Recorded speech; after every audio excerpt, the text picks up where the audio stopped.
Kembali kita berjumpa dengan hadis-hadis Nabi sallallahu alaihi wasallam. Insyaallah akan saya bacakan beberapa hadis pilihan yang bermanfaat untuk agama dan dunia kita.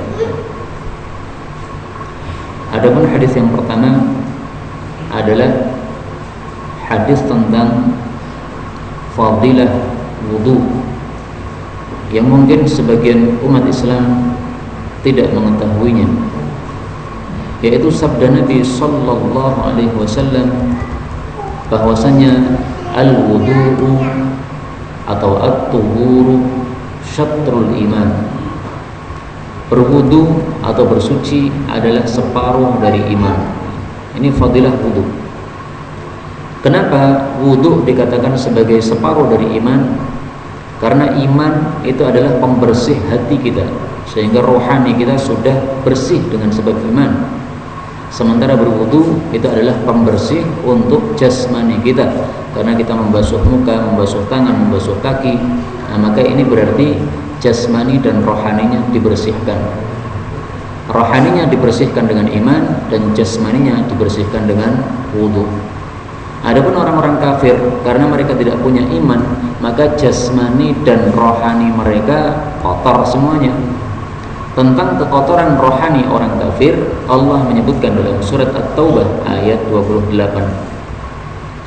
Ya ayyuhalladzina amanu innamal musyrikuuna najas. Wahai orang-orang yang beriman, sesungguhnya tiada lain orang-orang musyrik, orang-orang kafir itu najis. Nah, di sini bukan najis badannya yang luar, ya. Karena kalau kita salaman dengan orang kafir itu tidak menyebabkan badan kita jadi najis. Tetapi maksudnya di sini najis rohaninya, najis hatinya karena belum suci dengan iman. Nah, maka alhamdulillah kita orang-orang beriman disyariatkan wudu pada kita ini untuk kebersihan jasmani kita, selain juga kebersihan rohani kita dengan iman. Kemudian Bapak Ibu rahimani wa rahimakumullah, kata-kata at-tuhuru syatrul iman, wudu adalah separuh iman, ini juga memiliki tafsir yang lain selain yang sudah kita bahas tadi. Tafsir yang kedua adalah wudu separuh iman, maksudnya separuh sholat. Jadi iman di dalam hadis ini bisa juga dimaknai sholat. Dalilnya apa? Mengartikan iman dengan sholat. Dalilnya dalam Al-Quran surat Al-Baqarah, Allah subhanahu wa ta'ala mengatakan, wa ma kana Allahu liyudhi'a imanakum. Surat Al-Baqarah ayat 143. Allah tidak bakal menyia-nyiakan iman kalian. Maksudnya di sini salat kalian. Silahkan lihat dalam kitab-kitab tafsir, kata-kata imanakum ini yang dimaksud adalah salat kalian. Salat kita tidak akan disia-siakan oleh Allah, tapi pasti akan diberi pahala oleh Allah Subhanahu wa taala. Nah, sebagaimana iman di sini bermakna salat, demikian juga dalam hadis tadi al-wudu'u syatrul iman, wudu separuh iman juga bisa bermakna wudu separuh salat. Nah, wudu disebut separuh salat karena salat tidak diterima kecuali harus dengan wudu dulu. Kalau tidak wudu, maka salatnya tidak diterima oleh Allah Subhanahu wa taala kalau sudah hadas. Bahkan saya temukan hadis yang sangat mengerikan di dalam kitab Syarhu Ma'anil Athar karya Al-Imam At-Tahawi. Rasulullah sallallahu alaihi wasallam menceritakan tentang seseorang yang disiksa dalam neraka. Umira bi 'abdin min ibadillah, diperintahkan seorang hamba dari hamba-hamba Allah, ayyudraba fi qabrihi mi'ata jaldah, supaya dicambuk dalam kuburannya 100 kali cambukan. Falam yazal yas'al wa yad'u, maka tidak henti-hentinya dia berdoa meminta kepada Allah, hatta sarat jaldatan wahidah, akhirnya diringankan menjadi 1 kali cambukan. Fajulida jaldatan wahidah, maka dia pun dicambuk dengan 1 kali cambukan. Famtala'a qabruhu alaihi naran, itu pun sudah menyebabkan kuburannya penuh dengan api neraka, penuh dengan api, gosong akhirnya orangnya. Falam martafa'a anhu Maka tatkala siksanya sudah dilepaskan darinya, qala, maka dia bertanya, alama jalattumuni, kenapa kalian itu mencambuk saya? Jadi bertanya kepada malaikat-malaikat yang menyiksa tadi, kenapa? Qalu, mereka menjawab, innaka shallaita salatan bighairi tuhur, kamu dulu pernah melakukan salat, satu kali salat tanpa bersuci. Maka ini menyebabkan disiksa di dalam kuburannya. Bapak Ibu rahimani wa rahimakumullah, kalau ada orang sholat tanpa bersuci saja disiksa dalam kuburannya, bagaimana lagi dengan orang yang meninggalkan sholat? Itu pasti lebih tersiksa lagi. Wa mararta ala madlum, dan kamu juga melewati orang yang terzalimi, falam tansurhu, kamu tidak mau menolong dia padahal mampu menolong, maksudnya. Maka ini dua sebab kenapa dia harus dipukul 100 kali cambukan dalam api neraka, di dalam kuburannya, tapi kemudian diringankan oleh Allah menjadi 1 kali cambukan. Tapi kemudian hadis yang kedua yang ingin saya sampaikan adalah salah satu contoh hadis yang terkenal tetapi sebenarnya derajatnya dhaif. Karena itu jangan terkecoh dengan terkenalnya hadis di atas mimbar-mimbar. Bisa jadi hadis itu terkenal tetapi sebenarnya bukan sabda Nabi, atau dia adalah hadis palsu, atau dia adalah hadis yang dhaif. Contohnya ini, al-waqtul awwal minas salati, waktu yang pertama dari ibadah salat, ridwanullah, mendapatkan ridha Allah. Wal waqtul akhir, adapun waktu yang terakhir dari ibadah salat, afwullah, mendapatkan permaafan dari Allah. Jadi misalnya salat zuhur di awal waktu, jam 12 salat, mendapatkan ridha Allah. Kalau salat zuhur di akhir waktu, setengah 3 misalnya, ini mendapatkan permaafan dari Allah. Nah, ini hadis cukup terkenal, tapi hadis ini derajatnya kata Syekh Albani adalah dhaif. Bahkan seandainya dikatakan palsu itu juga tidak jauh, ya. Mari kita lihat derajatnya di sini. Hadza batil, hadis ini batil kata Imam Ibnu Adi. Kenapa? Ada rawi bernama Ya'qub bin Walid, salah satu perawi hadis ini, kadzdzabahu Ahmad, dia dikatakan oleh Imam Ahmad sebagai perawi yang suka berdusta. Suka berdusta atau suka memalsukan hadis, ini menyebabkan hadisnya bisa dikatakan sebagai hadis yang palsu. Karena itu jangan mengatakan bahwasanya ini sabda Nabi sallallahu alaihi wasallam. Adapun hadis yang ketiga yang ingin saya sampaikan adalah apa yang sering beredar pada masa kita sekarang ini. Orang-orang sebelum menikah sudah hamil duluan. Nah, ini sesuatu yang jelas kemaksiatan.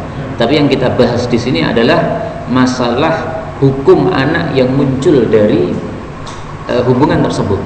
Apakah anak tersebut bisa dinisbatkan kepada bapak biologisnya ataukah tidak? Nah, kalau melihat sabda Nabi SAW, Rasulullah sudah bersabda, al-waladu lil firash. Al-waladu, anak itu, lil firash, bagi pemilik istri. Jadi perempuan kalau sudah punya suami, suaminya ini pemilik istri. Nah, Rasulullah mengatakan anak itu bagi pemilik istri. Maka kalau belum menjadi suami, berarti kan bukan pemilik istri. Nah, maka anaknya ini tidak bisa dinisbatkan kepada bapak biologisnya tadi, karena dia bukan pemilik istri. Bahkan Rasulullah mengatakan walil ahir, bagi orang yang berzina itu hanya mendapatkan al-hajar, mendapatkan batu, alias ngaplo, nggak dapat apa-apa. Jadi kata-kata batu dalam bahasa Arab ini diungkapkan untuk maksud yaitu tidak mendapatkan apa-apa. Seperti kalau kita orang Indonesia mengatakan makan angin, yaitu nggak makan apa-apa. Nah, ini juga mendapatkan batu, yaitu nggak dapat apa-apa. Inilah pendapat mayoritas para ulama. Jadi mayoritas ulama berpendapat kalau ada laki perempuan berzina duluan sebelum menikah, maka hasil dari hubungan perzinahan tadi, anak yang muncul tidak bisa dinisbatkan kepada bapaknya, karena Rasulullah mengatakan lil ahiril hajar, pezina hanya mendapatkan batu, nggak dapat apa-apa.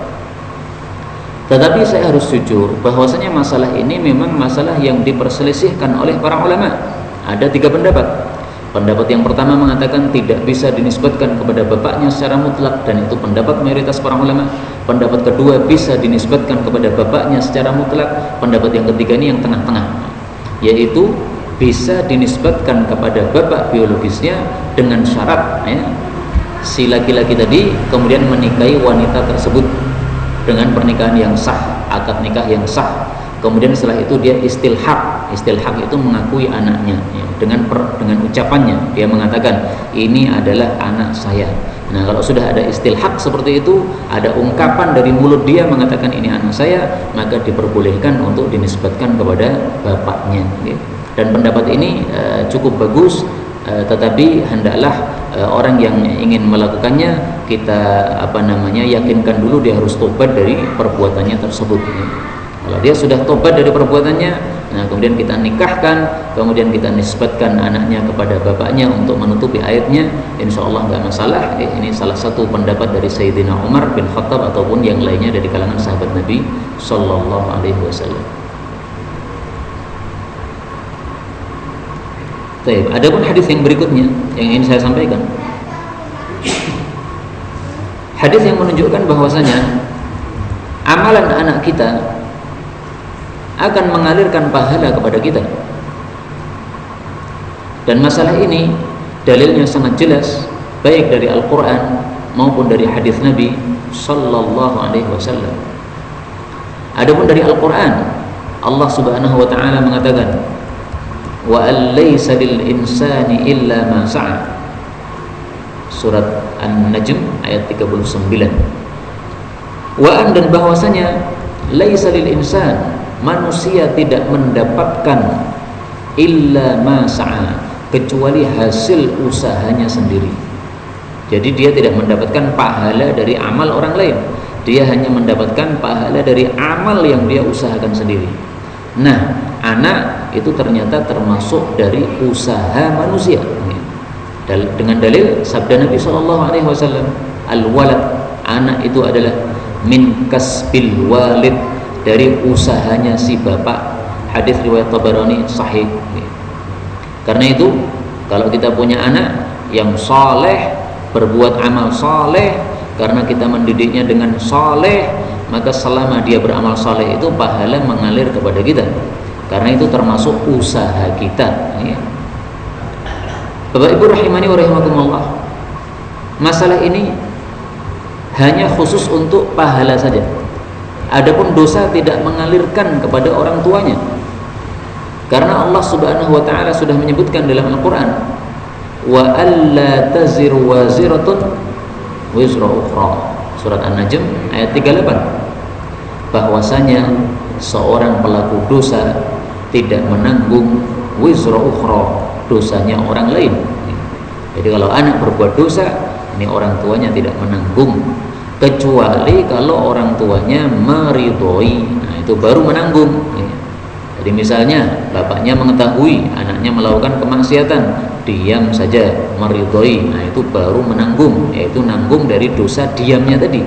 Tapi kalau sudah diingatkan tetapi tidak mau melakukan perintah orang tuanya, yaitu sudah bukan tanggung jawab orang tuanya. Ada hadis berikutnya yang ingin saya sampaikan adalah satu hadis yang terkenal tetapi dhaif, sehingga tidak bisa dijadikan dalil, yaitu hadis tentang walimah, bahwasanya walimah tidak boleh diadakan sampai 3 hari. Dalilnya hadis yang terkenal dalam Sunan Abu Dawud, al-walimatu awwala yaumin haqqun, walimah hari pertama adalah sesuatu hak, watsani ma'ruf, adapun hari kedua itu sesuatu kebaikan, ya, karena dia sedekah makanan kepada orang-orang yang diundang, ada masalah. Wal yaumul tsalits sum'atun wa riya. Tapi kalau sampai 3 hari, maka hari yang ketiga itu sudah dianggap riya. Dia ingin memamerkan kekayaan dirinya atau menampak-nampakkan kedermawanan dirinya. Nah, ini hadis riwayat Abu Dawud.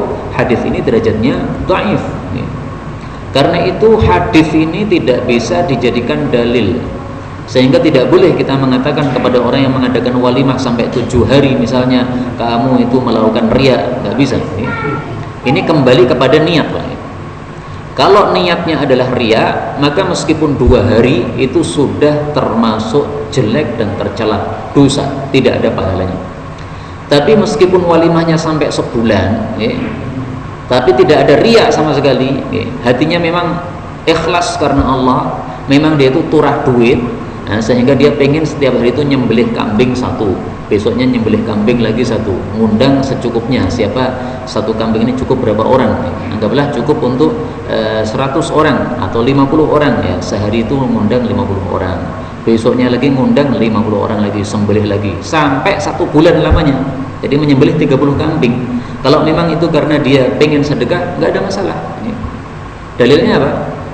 Mari kita lihat perkataan Imam Bukhari rahimahullahu ta'ala.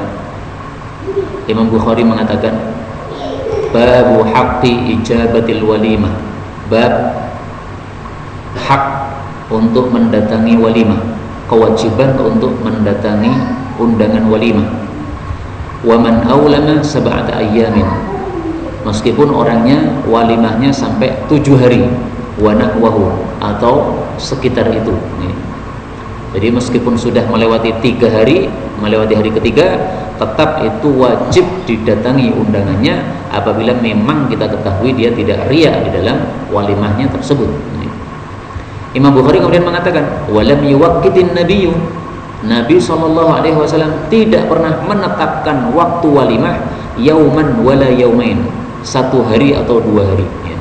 Jadi Imam Bukhari ini maksudnya menyindir. Di sana ada hadis yang membatasi walimah hanya boleh 2 hari, tapi itu dhaif sehingga tidak bisa dikatakan sebagai sabda Nabi SAW secara yakin. Nah, maka kesimpulannya boleh walimah berapapun harinya selama niatnya bukan untuk riya, tetapi semata-mata ikhlas karena Allah Subhanahu wa ta'ala. Kemudian hadis berikutnya yang ingin saya sampaikan, karena ini bicara tentang walimah, maka kita bicara tentang adab makan. Salah satu adab makan, meskipun ini tidak sampai kepada derajat haram, tapi perlu kita hindari karena ini derajatnya, hukumnya adalah makruh, yaitu sabda Nabi SAW, amma ana, adapun saya, fala akulu, maka saya tidak mau makan, muttaki'an, dengan bersandar. Jadi bersandar pada kursi begini, sehingga perutnya bisa terbuka, makannya bisa banyak, Pak. Ya, ini tidak seperti itu cara Nabi makan. Nabi kalau makan biasanya agak merunduk badannya begini, nah, sehingga perutnya cukup tertutup sehingga tidak makan terlalu banyak. Nah, ini meskipun derajatnya tidak sampai kepada haram, ya, tetapi ini adalah satu adab makan. Jangan terlalu banyak makan, jangan bersandar makannya karena akan menyebabkan banyak makan, dan itu dihindari oleh Rasul sallallahu alaihi wasallam. Adapun hadis berikutnya yang ini saya sampaikan, dan ini adalah hadis terakhir untuk pertemuan kali ini. Sisa waktu kita buka untuk tanya jawab. Jadi 15 menit kita bicara hadis, 15 menit lagi kita buka tanya jawab secara bebas. Hadis yang terakhir yang ingin saya sampaikan adalah sabda Nabi sallallahu alaihi wasallam yang melarang kita untuk melakukan pengkhianatan atau korupsi. Beliau mengatakan, la islala, tidak ada pencurian, maksudnya tidak boleh mencuri, wala hulul, dan tidak boleh korupsi. Jadi Islam mengajarkan kita harus bersikap amanah, tidak boleh khianat. Kalau khianat berarti kita melanggar larangan Nabi SAW, karena beliau mengatakan la ghulul, tidak boleh korupsi, dan korupsi ini termasuk khianat. Maka kemarin ada semacam demonstrasi atau acara untuk membangkitkan masalah ini, yaitu melarang korupsi pada jajaran pemerintahan. Ini sesuatu yang baik, ya. Ini termasuk menyampaikan kalimat yang hak di hadapan penguasa yang zalim atau penguasa yang berbuat batil. Karena kalau kita biarkan kita memiliki pemimpin yang koruptor, yang melakukan korupsi, bahaya sekali. Bahayanya apa? Rasulullah Shallallahu Alaihi Wasallam bersabda,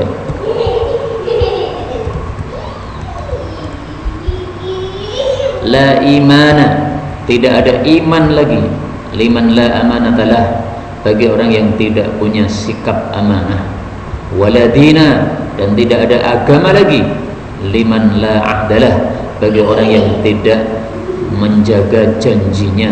Hadis riwayat Imam Ahmad. La imana, tidak ada iman, liman la amanatalah, bagi orang yang tidak memiliki sikap amanah.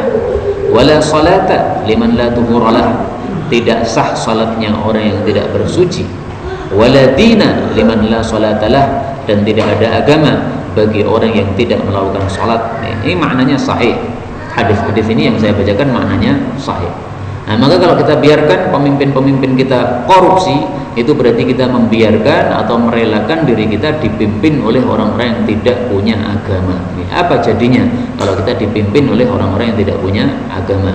Karena itu ketika melihat pemimpin melakukan satu pelanggaran, dalam hal ini korupsi, tidak boleh membiarkan. Rasul sallallahu alaihi wasallam bersabda, ahabbul jihadi ilallah, jihad yang paling disukai oleh Allah, kalimatu haqqin, kalimat kebenaran, kalimat nasihat, tuqalu li imamin jair, disampaikan kepada penguasa yang zalim. Korupsi jelas termasuk apa?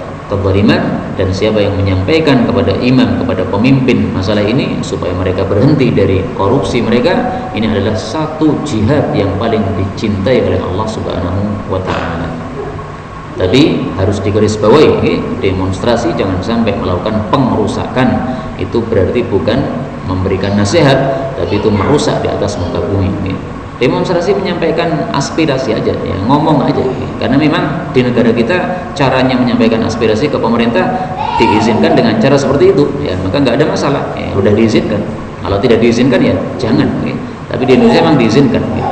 Bahkan kalau kita langsung datang ke presiden, ketuk pintunya, mungkin tidak akan dibuka pintu. Ya, siapa kita tidak dikenal. Ya. Tapi menyampaikan aspirasi dengan cara seperti itu memang diizinkan di negara kita ini. Ya. Wallahu a'lam bishawab. Inilah yang dapat kita baca pada malam hari ini, beberapa hadis Nabi. Sisa waktu kita buka untuk tanya jawab.